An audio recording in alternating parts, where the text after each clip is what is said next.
할렐루야 샬롬 하고 우리 인사합니다. 할렐루야 샬롬 하고 인사합니다. 할렐루야 샬롬 샬롬 샬롬 샬롬 샬롬 샬롬. 하나님 사랑합니다. 여러분 주 안에서 사랑합니다. 오늘은 잠언 19장 15절에서 29절 말씀 게으른 사람이라는 제목으로 여러분과 함께 은혜를 나누도록 합니다. 게으름이 사람으로 깊이 잠들게 하나니 태만한 사람은 줄일 것이니라. 게으름 피우면 굶고 먹을 것이 없는 거죠. 먹지 못할 것이니라 라고 말씀합니다. 또한 게으른 자는 자기 손을 걸서 놓고서도 입으로 올리기를 괴로워할 만큼 먹는 것도 귀찮아한다라는 거죠. 우리가 가끔 힘들고 어려울 때 보면은 먹는 거 힘들 때 있어요. 그냥 안 먹고 말지 할 때가 있는데 게으름입니다. 그것도 우리가 항상 몸을 잘 보살펴야 하는데 게으름 때문에 죄를 지을 때가 많습니다.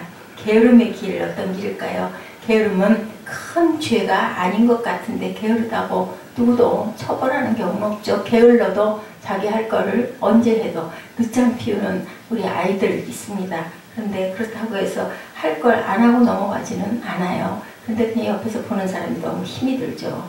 그러나 죄다. 7대 죄의 항목에도 게으름이 포함되어 있다고 합니다. 게으름은 죄가 아닌 것처럼 보이지만 실상은 커다란 죄다. 치명적인 죄다. 게으름이 사람으로 깊이 잠들게 하나니 태만한 사람은 줄일 것이다. 15절에도 그렇게 7절에도 말씀하고 있죠. 많은 사람들이 게으름으로 잠들고 있다는 것은 뭘까? 게으름 때문에 선한 일을 못하고 있다는 거죠. 꼭 필요할 때, 휴식이 필요할 때는 휴식을 해야 되는데 이 게으르다라는 것은 쉴 거 웬만큼 쉬었는데도 빨리빨리 움직이지 않고 할 거 밀어넣는 것이 게으름이죠. 사람은 존귀한 존재인데 존귀함을 잃어버리고 살고 있다라는 그러한 뜻도 된다는 거죠. 자신의 시간과 재능과 재물들을 하나님의 영광을 위해 사용하지 않고 모든 것이 영적 게으름까지 가게 된다. 하나님의 영광을 위하여 사는 모습, 또한 살지 않는 모습은 살아있으나 살아있는 모습이 아니다. 열심히 하나님의 영적인 그 건강을 위해서 열심히 사는 저와 여러분 되셔야 할 줄 믿습니다. 하나님의 영광을 위해서 열심히 바쁘게 그렇다 하더라도 영적인 부분은 또한 어때야 될까요? 잠잠할 줄 알아야 되겠죠. 하나님의 백성으로서 아무 일도 안 하고 있으니 잠들어 있는 것이고 죽은 것이나 마찬가지다. 그죠? 깨어있기는 깨어있되 하나님이 주신 우리의 사명을 온전하게 감당하지 않은 것, 그건 깨어있는 건데 사실은 죽은 것과 마찬가지다. 하나님과의 단절된 생활을 하고 있다면 이것은 영적인 게으름이고 죽어있다. 육신적인 게으름도 있지만 영적 게으름이 더 무섭습니다. 이 세상에는 우리가 해야 하는 많은 일이 있죠. 16절에 보니 뭐라고 말씀하세요? 계명을 지키는 자는 자기의 영혼을 지키거니와 자기의 행실을 삼가지 아니하는 자는 죽으리라. 자기의 행실을 삼가지 않은, 계명을 지키지 않고 자기 멋대로 무엇인지 계명을 알고 지키기 위해서는 우리가 수고를 해야 된다. 17절에 가난한 자를 불쌍히 여기는 것은 야훼께 구워드리는 것이니 그의 선행을 그에게 갚아주시리라. 이렇게 말씀하죠. 가난한 자를 불쌍히 여겨 그를 도우며 선행을 베푸는 것이 하나님께 행하는 것이다. 그런 사람에게 하나님께서는 은혜를 베풀어서 갚아주실 것이라고 말씀합니다. 그렇게 우리가 힘을 내어 해야 하는 일들이 많은데 이 세상에는 우리가 할 일이 그렇게 많은데 게으름으로 그런 일들을 하지 못하고 깨닫지 못하고 느끼지도 못하는 사람도 있죠. 열심으로 앞으로 우리는 나아가야 됩니다. 하나하나의 모든 일들이 귀한 일인데 그것을 하지 않고 주저앉아 있어서는 영적인 게으름이죠. 무엇을 하고 있나 우리 스스로 한번 잘 점검해 봐야 되겠죠. 이 땅에서 우리가 해야 하는 참으로 귀한 일들이 쌓여 있는데 다 그것들이 수확이고 열매인데 그것을 어째서 게을리 주저앉아 있는가. 우리는 영적인 열심을 내야 되겠습니다. 게으름에서 또한 깨어나야 되겠죠. 무엇보다도 들어야 되죠. 어떤 게 게으름인지 알아야 그것을 우리가 깨어나야 되는데 20절에 보니 너는 권고를 들으며 훈계를 받으라. 그리하면 내가 필경은 지혜롭게 되리라. 들어야 합니다. 하나님 말씀을 우리가 일단은 들어야 되죠. 신명기에 보면 쉐마 이스라엘 합니다. 이스라엘아 들으라 라고 말씀하고 있죠. 우리가 일어나라 하시는 하나님 말씀을 들어야 합니다. 무엇을 하며 어떻게 살아야 하는지 말씀하시는 하나님의 말씀을 늘 경청해야 되겠죠. 그렇게 들어야 변화의 가능성이 생기게 되고 미래 어느 순간 더욱 지혜로운 사람으로 깨어있는 사람으로 서 있는 자신을 발견하게 됩니다. 하나님의 말씀을 듣지 않으면 자신이 지금 잘못 살고 있는 것조차도 모르죠. 들어야 무엇이 잘못인지 알고 고칠 수도 있고 듣지 않으면 자신이 죄인이라는 것까지도 모릅니다. 들을수록 자신이 죄인이라는 것을 더욱더 알게 되는데 그래야 고칠 수도 있고 반성도 하고 그저 회개할 수도 있는 거죠. 믿음은 구원을 얻는 것이고 구원이라는 것은 기본적으로 우리가 깊은 사망의 늪에 빠져 있다는 것을 의미하는 거죠. 그 사망의 늪에서 부단히 구원의 줄을 붙잡아야 합니다. 붙잡고 힘을 다하여 거기서 빠져나와야 되겠죠. 열심히 우리가 붙잡고 메어달리고 빠져나와야 됩니다. 게으름은 어떤 시도도 하지 않는 것이다. 그래서 게으름은 안전할 수 있다라고 생각을 하지만 사망의 늪에서 안전한 거다.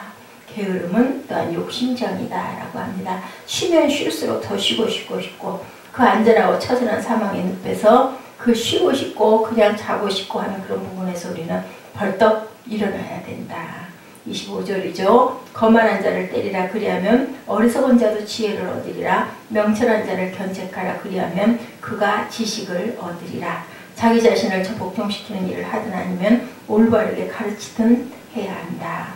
자꾸만 거짓을 좋아하고 멸망의 길을 가는 것을 더 쉽게 여기는 자기 자신의 어리석음에서 빠져나와야 된다입니다. 노력해야 되겠죠. 열심을 내야 되겠죠. 일어서야 되겠죠. 배울 것이 없다고 생각하는 거만한 사람들이 있죠. 마치 말씀을 다 하는 것처럼 그 말씀 좋은 말씀이지 그냥 이렇게 그냥 치부하는 사람들이 있습니다. 인생을 다 초월한 것처럼 아니죠. 우리는 죽을 때까지 배워야 하고 죽을 때까지 자기 자신을 쳐서 복종시켜야 됩니다. 어제 잘했다고 오늘 꼭 잘하라는 법은 없습니다. 그렇기 때문에 우리는 매일매일 긴장하고 항상 돌아보고 돌이키고 그리고 게으름이 있을 때는 얼른 빠져나올 줄 알아야 되죠. 어리석은 자도 명철한 자도 끊임없이 우리는 배워야 된다. 혹 지혜로운 사람이라 할지라도 그가 게으름에 빠지면 어리석은 사람들의 대열에 서게 되기 때문에 하나님 나라를 향한 순례자의 길을 멈추지 말고 열심을 다해 가야 합니다. 열심히 하늘 가는 길을 우리가 걷고 있는지 살펴봐야 되겠죠. 아니면 어느새 게으름의 늪에 빠져 옛날 얘기만 하고 있는지. 믿음은 항상 현재여야 한다.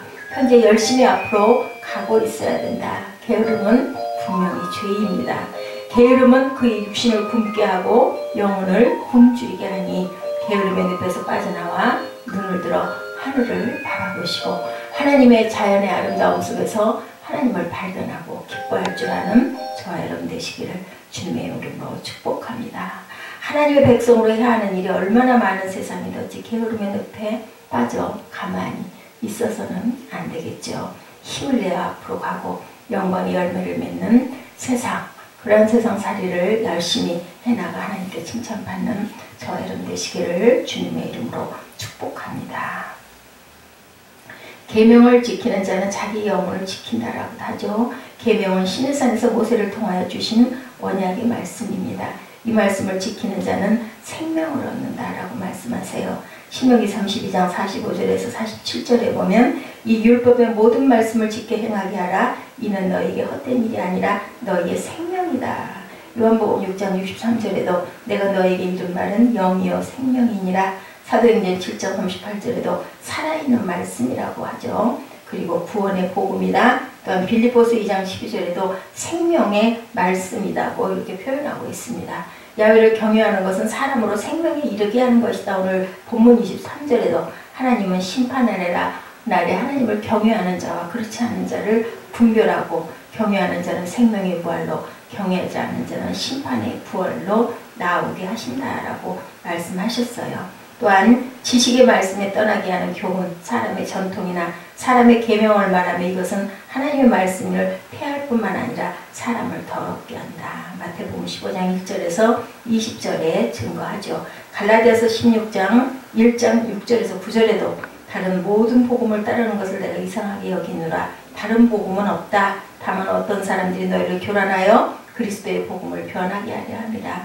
누구든지 너희가 받은 것 외에 다른 복음을 전하면 저주를 받으리라 라고 증거합니다. 다른 교훈들은 어떤 것인가? 바리새인과 사두개인들의 교훈이죠. 마태복음 15장 9절에 사람의 계명으로 교훈을 삼아 가르치니 나를 헛되이 경배하는도다.